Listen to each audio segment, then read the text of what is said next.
Hej, Elsa här från Elsas bokklubb. Den här veckan tänkte jag ge er antitips, alltså antirekommendationer. Böcker jag vill att ni ska hålla er borta ifrån. Av olika anledningar. Det här är helt enkelt, jag har läst de här böckerna så att ni slipper. Så jag tänker att jag har en tjejkompis som har haft väldigt otur med böcker hon har valt. Och hon har bara skickat, den här boken är hemsk, håll dig borta från den. Håll mig borta från den här boken. Den här också, och den här. Så att hon har haft lite otur här ett tag. Och då fick jag den här idén.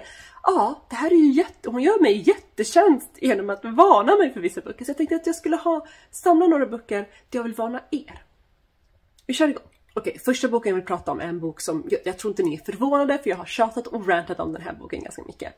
The Family Game of Catherine Stedman. Alltså, jag ska inte prata jättemycket om den, men jag länkar vloggen där jag rantar om den här nere i beskrivningen.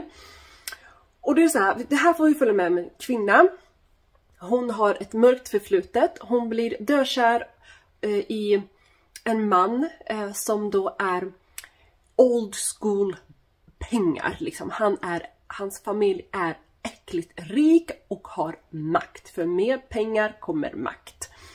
Och hon gifter sig in i det här, han friar och så ska hon få träffa för hans familj för första gången. Och då tar hans pappa henne åt sidan och säger: hej, jag vill prata med dig. Här får du ett kassettband och jag vill att du ska lyssna på den så får vi se vad som händer. Hon lyssnar på den och så så erkänner han någonting. Om han erkänner någonting så får henne att bara så.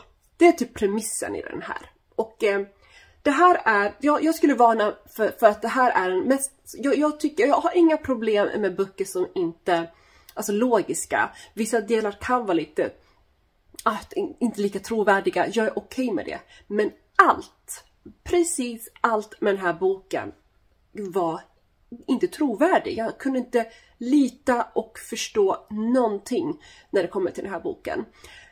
Den är inte trovärdig. Ingen reagerar så här som hon gör. Ingen människa är så här på riktigt. Det fanns liksom ingenting att hålla fast vid som skulle kunna tänkas känna på riktigt. Jag var så arg på huvudkaraktären. Herregud vad jag rantade om den här boken. Jag tycker så här att jag har en annan bok av Catherine Stedman i min TBR på Goodreads. Och jag tänker faktiskt att jag ska ge den en chans för att se om det var att hon har otur för den här boken eller om hon inte är en författare för mig. Men jag tyckte inte att den var inte välskriven heller. Så jag skulle säga, läs den inte. Don't do it. Det är inte värt det. Herregud vad jag höll på nej, bara nej. Den andra boken jag vill prata om är en bok vars författare som är gigantisk. Han är jättestor, folk älskar honom och jag tyckte om första boken jag läste om honom, men ju mer jag läser av honom desto mer tycker jag att han bara verkar vara en snuskig gubbe. Jag pratar om Paulo Coelho och hans Zahiren. Zahiren handlar liksom om en författare vars fru är spårlöst försvunnen. Vi vet inte om hon har försvunnit självmant eller om hon har blivit kidnappad. Vad är det som har hänt? Det här låter ju jätteintressant. Men jag har aldrig... gud vilken klyschig bok. Alltså det här var en sån där citatvänlig bok. Här har du en livsläxa, spirituell och liksom så här, vad klyschig den var och smörig. Den var så otroligt. Jag himlade med ögonen konstant. Jag bara, gud. Det här är så typiskt manlig perspektiv liksom. Och huvudkaraktären av författaren, jag hoppas inte att det är någon slags självbiografi. Jag vet inte vad han håller på med. Men han var så arrogant. Alltså huvudkaraktären, han var så arrogant. Han var så svår att gilla. Han var så högmodigt personifierad. Jag hade jättesvårt för den här boken. Jag har börjat få svårt för Paulo Coelhos liksom böcker. De är så liksom, man måste ha rätt mindset när man läser dem. Det var typ så här, när jag tyckte det här, det var gud vad smörigt det var, gud vad klyschigt det var. Det fanns ju liksom, och man fick inte lära känna liksom, hans fru och deras kärlekshistoria. Nej. Det var bara om honom. Och gud vad det är synd om honom och han ska lära sig. Och han reser så mycket. Nej. Jag måste säga, jag håller mig borta från Paulo Coelho nu för tiden faktiskt. Men just Zahiren det var botten för mig. Nästa bok jag vill varna om, eller man ska säga, är av en författare vars... Hon har en bok som jag absolut älskar. Och så trodde jag att det skulle vara samma här. Och jag tog och testade den. Nej tack. Bellman and Black av Diane Setterfield heter hon väl. Hon har skrivit en bok som heter The 13th Story kanske. Jag vet inte, som är helt fantastisk. Men den här, vad läste jag egentligen? Här handlar det om en man som när han är typ barn råkar döda en... Är det en kråka? Kanske? Eller en raven? Han dödar en svart fågel i alla fall. Jag vet inte vilken vad för slags fågel, men han dödar en fågel. Och det här kommer haunt him liksom. Och i början så lever han ett bra liv, men saker och ting börjar... Han börjar förlora saker och ting. Han börjar förlora sin fru, sina barn, sin affär, sitt hus. Allting går jättedåligt för honom. Så en dag när han är full och går till hans frus grav så ser han en man klädd i svart. Och han får den här idén att starta ett företag. Jag tror att det är typ sådär textilföretag tror jag det är. Och döper det då till Bellman och Black. Och det här låter ju jättespännande. Men det här var en affärsidé. Det var typ som att han... Alltså det var typ... ingenting var trovärdigt. Men det som var så här otroligt tråkigt. Alltså det som var otroligt med den här boken var att den var så tråkig. Det vill jag säga. Den var jättetråkig. Man fick inblick detaljerat hur man gör textil eller någonting. Vad han nu gör. Alltså flera kapitel handlar om tekniska saker. Inget äventyr. Inget så målande språk. Det var... Vad är det som händer? Och den är så snygg. Titta på den. Jag köpte den. Jag kommer ihåg att jag köpte den för att den är jättesnygg. Och 2, det är ju hon. Och jag har ju läst en annan bok av henne som var fantastisk. Och det var otroligt. Gud vad tråkig den var. Det hände nästan ingenting. Och jag trodde att jag skulle få någon slags magisk realism med det här. Men det var bara... Huvudkaraktären Bellman, han var... Vad gör han? Varför gör han så? Varför får vi reda på det här? Ingenting made sense i den här boken. Ingenting. Ingenting alls. Nästa bok jag vill prata om är faktiskt en bok som jag visste skulle ha fått så himla dåliga, men jag var så dåliga recensioner, men jag var så nyfiken på det här många år sedan. Men jag var så nyfiken på den och jag ville veta för att författaren är modellen Tyra Banks. Ja, Tyra Banks har skrivit en bok och den heter Modelland. Modelland kanske heter det. Ja, den är så dålig som du tror att den är. Den är så dålig som du tror att den är. Det känns som att det inte är en redaktör. Hon har bara suttit och skrivit. Och ingen vågar säga någonting för det är Tyra Banks. Och de bara, okej, den är jättebra. Publicera. Och den är så dålig. Huvudkaraktären heter typ sådär Tuki de la Cream. Det handlar om henne och hennes familj. Och så i den här världen så kan man bli typ såhär... så blir man uttagen, lyssna på det, vissa människor som är snygga blir uttagna till att få komma till det här berget Modelland och bli modeller, och alla de här modellerna har vissa speciella förmågor. Och vad är det för förmågor, undrar du? De här förmågorna är okej. Jo, de har ju superpowers, de här modellerna, och en kan typ veta vad du tycker om för mat. En annan kan typ få dig att köpa vad du vill. Alltså vad den personen... Alltså få dig att köpa saker. Det var liksom inte så okej. Jag förstår inte. Jag är 100% säker. Jag kan offra mitt högra ben på. Hade det inte varit Tyra Banks som hade skrivit den här boken så hade den inte blivit publicerad. Men jag hade sjukt kul. Jag hade jättekul. Men... Jag vet inte. Nej, jag hade kul. Men don't do it. Alltså jag blev så här, vad är det jag läser? Räcker det med att bara vara ett namn och bli publicerad? Ja, nej.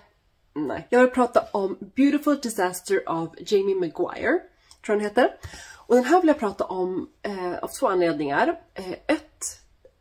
Att den har blivit tv-serie nyligen. Jag vet inte vart någonstans, men den finns som tv-serie nu. Och 2, vill jag prata om den här för att jag tror att den är väldigt skadlig. Det här tycker jag, här handlar det om, jag vet inte riktigt vad karaktären heter nu, men Jag minns att det här var en glorifiering av destruktiva förhållanden. För här har vi två personer som blir kära, men de är inte gjorda för varandra. De borde inte vara tillsammans. Och det är så mycket red flags på den här mannen, killen då, som hon blir tillsammans med. Och jag mådde verkligen illa för att hon på något sätt, ja men hon glorifierade män som är våldsamma. Hon glorifierade destruktiv kärlek. Kärlek ska inte se ut så här. Inte någonstans. Det är inte kärlek att mannen är så avundsjuk och slår sönder en dörr. Det är en red flag. Du ska springa från en person som är behandlad så här. Det är inte överbeskyddande. Det är inte okej. Och här måste jag säga att jag är väldigt besviken på att den här överhuvudtaget har blivit en tv-serie. För att jag blev så frustrerad och så arg och tänkte på alla de här unga tjejerna som läser såna här berättelser. Och tror att det här är kärlek. Det här är inte kärlek. Det här är inte okej. Ingen får behandla dig på det här sättet. Och jag upplever att författaren verkligen glorifierade det här. För att den kvinnliga huvudkaraktären tar tillbaka honom och förlåter honom på så mycket. Och det är så läskigt att läsa. För det är inte okej. Jag vill inte att våra unga tjejer ska lära sig så här. Och våra unga män, det är inte så här man visar kärlek. Så jag skulle säga, här är det så här antitips, antirekommendation, typ det här är farlig bok typ. Och så såg jag att den blev tv-serie som sagt, och jag blev väldigt besviken på det. Så ni vet. Den sista boken som jag vill antitipsa eller antirekommendera är Ta mig tillbaka av B.A. Paris. B.A. Paris har en bok som heter Bakom stängda dörrar som jag tyckte var fantastisk. Jag tyckte den var jättebra. Och jag läste en annan bok av henne som var så här. Och så tänkte jag 3:e gången gillt, jag ger henne en chans till. Och sen kommer jag till den här och wow, vad dålig den var. Här har vi en författare. Här har vi en bok vars alltså, jag vet inte hur jag ska förklara den här. Det känns som att det som är grejen med B.A. Paris böcker är att det finns en twist i dem oftast och väldigt spännande. Men det finns också extremt mycket plot holes. Många frågetecken, saker och ting som bara faller ur. Och ibland om berättelsen håller i annat fall så går det ju att bortse från sådana saker. Men i den här boken så var det för många plot holes. Det var för många orealistiska händelser. Det var för många frågetecken för att jag ska kunna njuta av den här boken. Här får vi följa med, det är ett par i alla fall. En dag så kör en man och sin fru och stannar på en bensinmack. Han ska gå in och köpa någonting. När han kommer tillbaka så är frun borta. Vad har hänt? Och han berättar inte sanningen för polisen för att de hade bråkat. Det är någonting som inte stämmer. Och så får man följa med dåtid och nutid.